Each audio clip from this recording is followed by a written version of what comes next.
we get into the program, I want to direct your attention to the new street right here. 100 South is now Karl Malone Drive. And ironically, it crosses John Stockton Drive.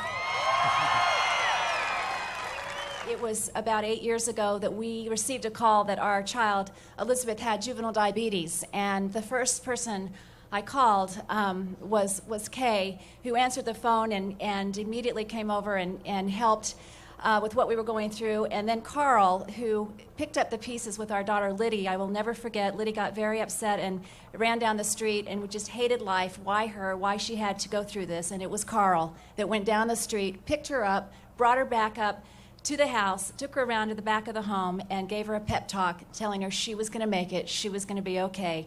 That's the Karl that I know and love, and the one that I know you all love.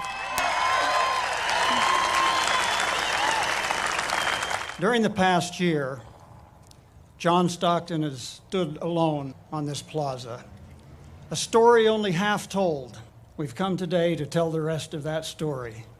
For this sculpture of Karl, my primary goal has been to capture that passion and power that we saw displayed each time Karl Malone stepped on the court.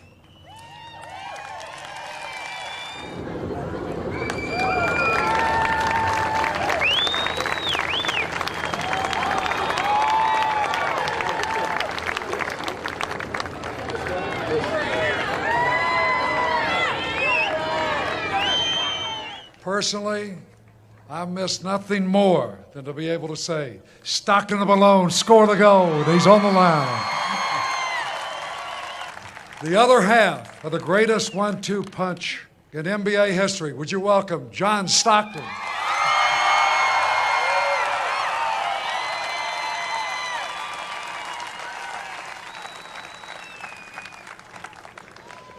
Well, thank you.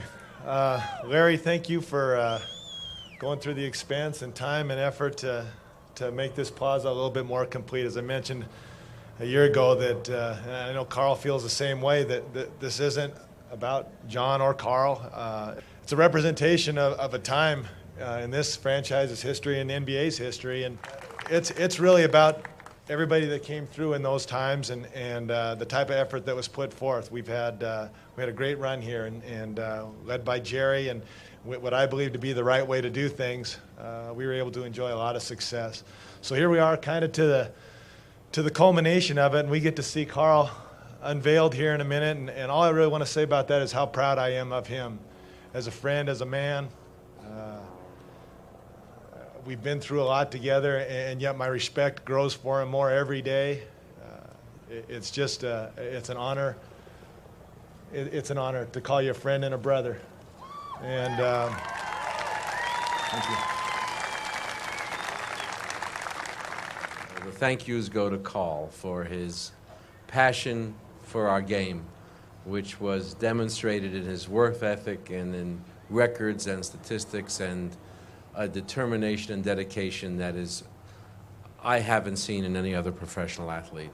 Can you imagine 18 years together wearing the same uniform, the most in the history of our sport? It's quite extraordinary. Quite extraordinary. Give him a hand. I consider myself a very lucky owner to have been associated with a professional major league franchise in any sport. To have two men like this that I was able to be associated with personally, my family associated with them as well, and their families for this long, that represented what I feel are the standards not only of the franchise but of the community and state in the way that they did. Not only that, with both of them, I can say, and it's been the hallmark of both of them, that certainly through the 1,500 or so games, preseason and postseason, it'd be more like 1,700 or 1,800 games that they played together, I think. That one thing that I've always been able to say about them, maybe two things I've been able to say. One is that on occasion, you could beat either one of them or the team they played on, but never once in either career did either one of them give it to you. If you beat them, you had to go out and beat them, and you had to bring your A game. You can't say that about very many athletes who lay it out there every night. Hey, you got it. You guys fight for the Walrus. Lady in the blood.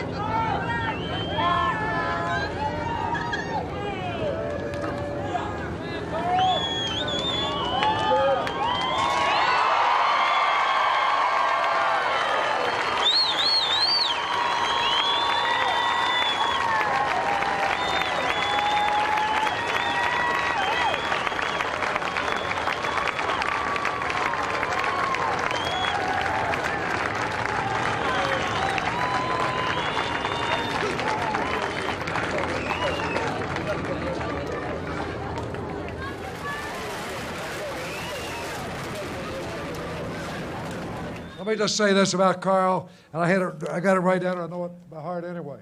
38,928 career points in the NBA, right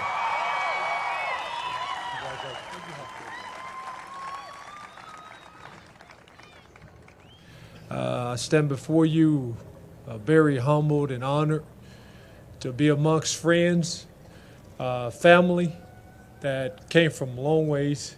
My Uncle Larry, my Aunt Betty. My mom is looking down.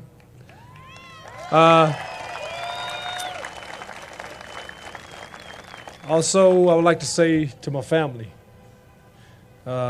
thanks. Thanks for letting Dad be Dad. Thanks for letting Dad be a kid. And to let you guys know, I'm just starting. So, Coach Layton, for those other 12 teams that said I wasn't good enough, and you rolled the dice on me, I hope I didn't let you down. A really important ceremony for the entire Jazz franchise and all of the fans. Reporting live from the Delta Center Conference.